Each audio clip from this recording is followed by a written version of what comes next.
बिस्मिल्लाहिर्रहमानिर्रहीम। अस्सलाम वालेकुम नाज़रीन, मैं सरवत वलीम हूँ। आप लोग जहाँ भी रहें खुशबाश रहें, अल्लाह की अमान मेरे बखार व आफियत आप लोग रहें। तीन अहम चीज़ें हैं। एक का ताल्लुक सुप्रीम कोर्ट ऑफ पाकिस्तान से है कि काजी फ़ाइज़ ईसा साहब ने जाते जाते भी जो बचा कुचा जहर था वो डाल दिया तहरीक इंसाफ के हिस्से में। और काजी साहब ने आज सुप्रीम कोर्ट ऑफ पाकिस्तान के अंदर जो इंटर पार्टी इंतखाबात या बल्ले के निशान के हवाले से नजरसानी दरख्वास्त थी उसको खारिज कर दिया। अब खारिज करते हुए जो उन्होंने ऑर्डर लिखवाया है ये मैं आप लोगों के सामने रखूंगी, वो बड़ी इंपॉर्टेंट डेवलपमेंट है। और इसके अलावा आइनी तरामीम जो रात गए सब कुछ हुआ, वो कहने को तो आइन के हवाले से काम हुआ मगर गैर आइनी तरीके से रात के अंधेरे में जो वारदात डाली गई है, बड़े लोग हैं जिनको बहुत मोटी मोटी चीज़ें समझ आ रही हैं। मैं सादा अल्फाज में आपको बताऊंगी कि जो हुकूमत के लोग हैं वो ये समझते हैं कि कौम की फतह हुई है।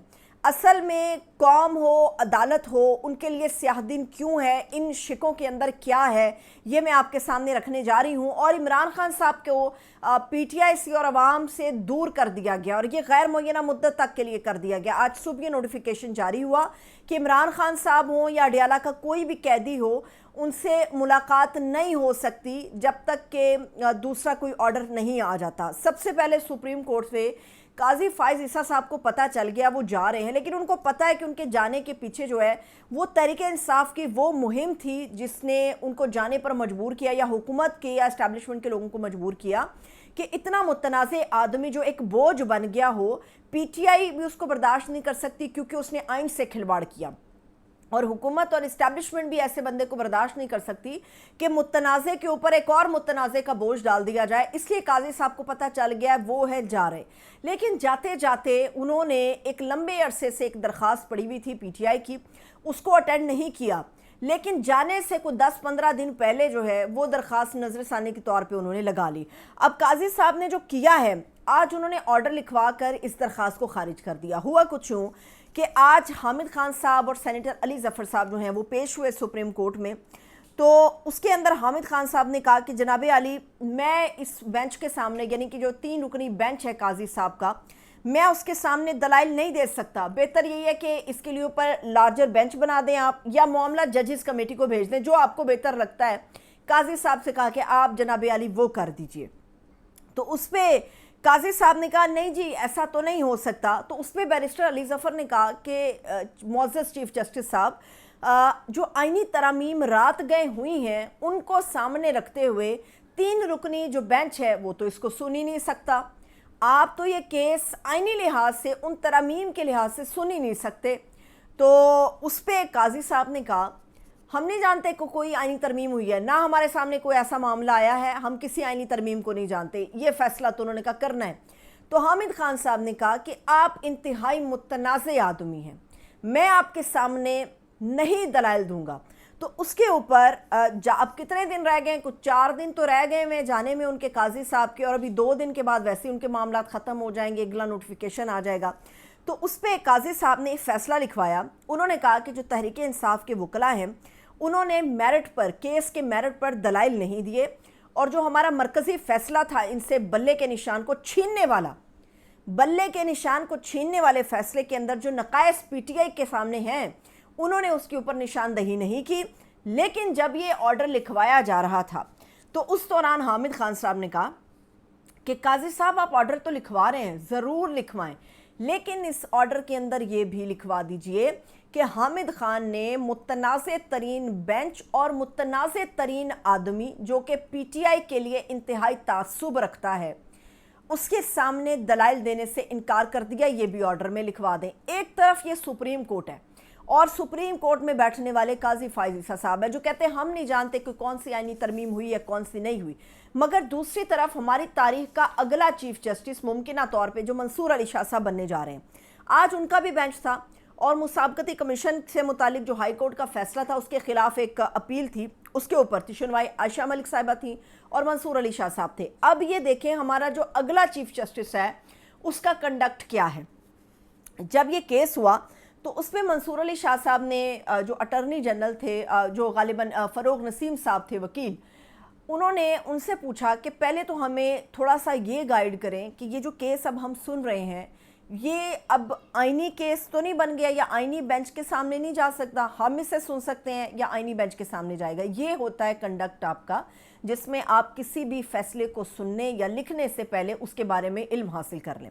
تو انہوں نے کہا کہ ایسا لگتا ہے کہ سپریم کورٹ میں اب یہ سوال ہر دوسرے روز اٹھے گا کہ آئینی بینچز کون سے کیسز سنیں گے اور ہم لوگ کون سے کیسز سنیں گے. تو اس کے اوپر فروغ نسیم صاحب نے جو بات کی وہ بڑی اہمیت کی حامل ہے.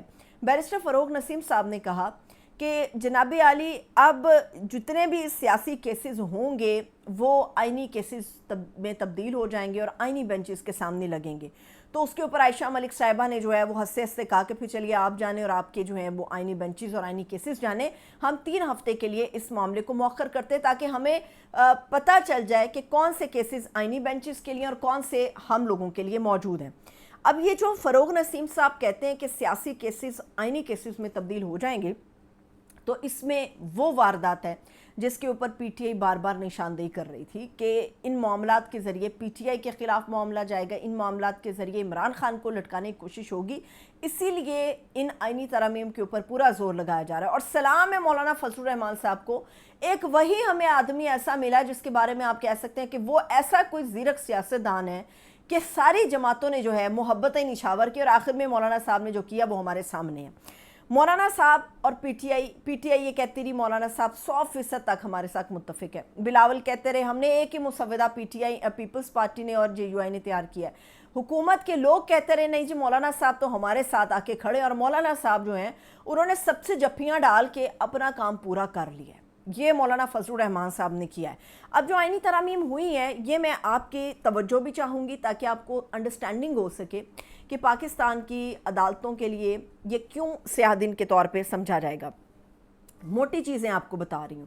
پہلی بات تو یہ کہ جو 184(3) کے تحت 100 موٹو لیے جاتے تھے، از خود نوٹس لیے جاتے تھے سپریم کورٹ کی طرف سے، اب سپریم کورٹ یہ 100 موٹوز نہیں لے سکے گی اور یہ 100 موٹو جو ہیں یہ اختیار آ جائے گا آئینی بینچز کا. آئینی بینچز کیسے تشکیل ہوں گے یہ بھی میں آپ کو بتاتی ہوں. دوسری بات یہ ہے کہ جو ججز کی ترقی ہوگی وہ ان کی کارکردگی پر منحصر ہوگی. مطلب جو جج وفاداری نبھائے گا ظاہری سی بات ہے وہی آگے جائے گا، اور جو اپنی حلف اپنی میرٹ کے حساب سے آگے آئے گا وہ کھڈے لائن جائے گا. یہ ہے وہ پیمانہ جس سے من پسند ججز کو اپنی وفاداری پر مجبور کر کے ترقی دی جائے گی. یہ وہ کارکردگی ہے. پھر بتایا جا رہا ہے کہ جی چیف الیکشن کمشنر جب تک اگلا نہیں آ جاتا تو پہلے والا اپنی ڈیوٹیاں پوری کرتا رہے گا، وہ کام کرتا رہے گا. مطلب موجودہ سکندر سلطان راجہ جب تک حکومت چاہے گی ان کو رکھے گی، لٹکا کے رکھے گی، یہ حکومت کے ساتھ رہیں گے. اگلا جب آئے گا تو یہ جائیں گے. اب یہ فیصلہ کون کرے گا کہ اگلا کب آئے گا؟ اگلی واردات یہ ہے کہ ہمارے صدر صاحب ہوں، ہمارے وزیر اعظم صاحب ہوں، ہماری کیبنٹ ہو، ان کی طرف سے جو ایڈوائس منظور کی جائے گی وہ کسی بھی عدالت میں کسی بھی ٹریبیونل میں چیلنج نہیں کی جا سکے گی. مطلب یہ ہے جنگل کا قانون ہے، کھلواڑ ہے نا، کھلواڑ ہے کیسے بھی کر لو، جنگل کا قانون ہے. اب جنگل میں صدر نے کہہ دیا کہ بھائی میری یہ مرضی ہے، وزیر اعظم نے ایک آرڈر پاس کر دیا یا کیبنٹ ایک منظوری دے دی، میں آپ اپوزیشن یا کوئی بھی شخص اس کو کسی بھی عدالت کسی بھی ٹریبیونل میں چیلنج نہیں کر سکتا. وہ لاگو ہو گیا، وہ منظور ہو گیا.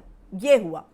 اس کے علاوہ جی بتایا گیا ہے کہ جو عدالت آئینی معاملات ہیں نا، اب آئینی بینچز ہیں وہ کوئی کام کریں گے تو، لیکن جو عدالتیں ہوں گی، عدالتیں وہ کسی بھی آئینی جو معاملہ ہے اس کے اوپر نہ تو اس کی تشریح کا حق رکھتی ہیں اور نہ ہی اس کے اوپر کوئی حکم جاری کر سکتی ہیں. یعنی کہ پر کاٹ دیے نا، کتر ڈالا انہوں نے پر کاٹ دیے عدالتوں کے.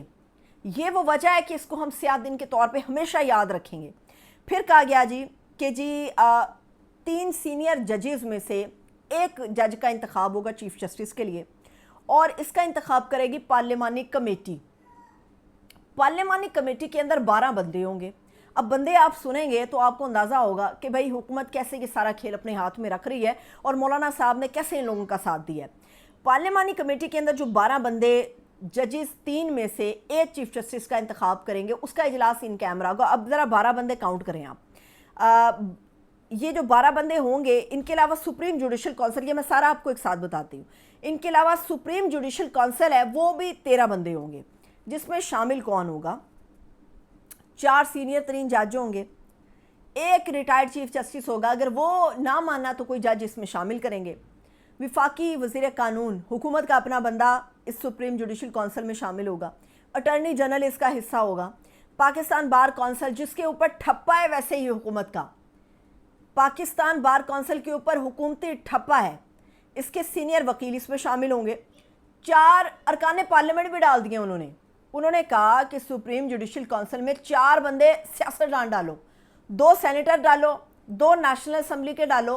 अब 4 बंदे हैं, 4 में से 2 का इंतखाब वज़ीर आज़म साहब करेंगे और 2 का इंतखाब अपोजिशन लीडर करेगा अपनी मर्जी से। यानी कि सियासत का एक पहरा है जो बिठा दिया गया, और इस पहरे के ज़रिए जो है वो वारदात डाली जाएगी। ये जो मौलाना साहब कह रहे थे ना कि जी हमने तफरीक ख़त्म कर दी अपोजिशन हुकूमत की, भाई आपने अवाम के और हुकूमती या आला इक़्तिदार के लोगों के दरमियान दरार डाल दी, आपने अदालतों के पर काट दिए, आपने जो कहा, जिसके ऊपर नारा बिलावल ने लगाया, हम चाहते हैं कि जी इंसाफ तेज़ रफ्तार हो, जल्दी हो, केसेस ख़त्म हो, ये बोझ इतना बड़ा अदालतों के ऊपर ख़त्म हो, तो ये इन तमाम चीज़ों में कौन सी चीज़ ऐसी है जिसके ऊपर मैं कहूँ या कोई भी कहे कि इसमें इंसाफ को मद्देनज़र रखते हुए कोई फ़ैसला हुआ है, कोई शिक आई है कि जी इंसाफ जल्दी तेज़ रफ्तार होना चाहिए, कोई एक शिक हमें इसमें ऐसी नज़र नहीं आती। अब जो जुडिशल कमीशन है उसके जजेस की तकर्री जो है, अब वो भी आपको बताते हैं। ये जो जुडिशल कमीशन होता है ये जजेस की तकर्री तो देखता है, और अब ये हाई कोर्ट के जजेस की भी परफॉर्मेंस को देखेगा, ये शरीयत कोर्ट के जजेस की भी परफॉर्मेंस को देखेगा। यानी कि हुकूमत मन चाहा इंसाफ बांटेगी, हुकूमत मन चाही चीज़ आगे लेकर जाएगी, हुकूमत मन चाहे तरीके से कत्लो गारत करेगी सियासी लिहाज से, और आज से इन आइनी तरामीम को गैर आइनी तरामीम के तौर पे कंसीडर करना शुरू कर दें, क्योंकि इसमें आइन नाम की कोई चीज़ नहीं है। अब परेशानी जब ये ख़त्म हुई तो असल परेशानी की तरफ बढ़ते हैं। असल परेशानी इमरान खान साहब से है। इमरान खान साहब की तबीयत नासाज है, उनके साथ जेल में बदतर सलूक हो रहा है, और आज सडन ये आता है कि जी गैर मुअय्यना मुद्दत तक के लिए खान साहब से मुलाकात नहीं हो सकेगी। मैं फवाद चौधरी साहब से इत्तेफाक करूँगी इससे एक बात के ऊपर कि शुरलियाँ छोड़ने से या छोटे छोटे एहतजाज की कॉल देने से कुछ नहीं होगा। अगर आप अपने लीडर की बात करते हैं, आवाम के लीडर की बात करते हैं, तो शाम को बैठ के एहतजाज की कॉल दे देना कल के लिए, ये मौसर नहीं है। हिकमत अमली आपकी क्या है, कोई बड़ी तहरीक चलाने के काबिल है या नहीं है, लेकिन ये नज़र आ रहा है कि खान साहब के मामले को लेके या पीटीआई की सियासत को लेके जो मौजूदा लीडरशिप है वो कमज़ोर पड़ गई है, बंदे उनके टूट गए हैं, वो कमज़ोर पड़ गई है। इमरान खान के लिए कोई बेहतर काम नहीं कर सके, ना तो लीगल बुनियादों पे और ना ही इमरान खान साहब के दीगर मामलात के हवाले से उस आदमी के ऊपर जेल में सख्ती मज़ीद बढ़ा दी गई है। क्या गुमान है कि गैर मुअय्यना मुद्दत तक के लिए उन्हें अब तमाम लोगों से दूर कर दिया गया है। क्या गुमान है कि कल आने वाला क्या खबर लेकर आएगा। मुझे इजाज़त दीजिए, अपना ख्याल रखिए, खुदा हाफ़िज़।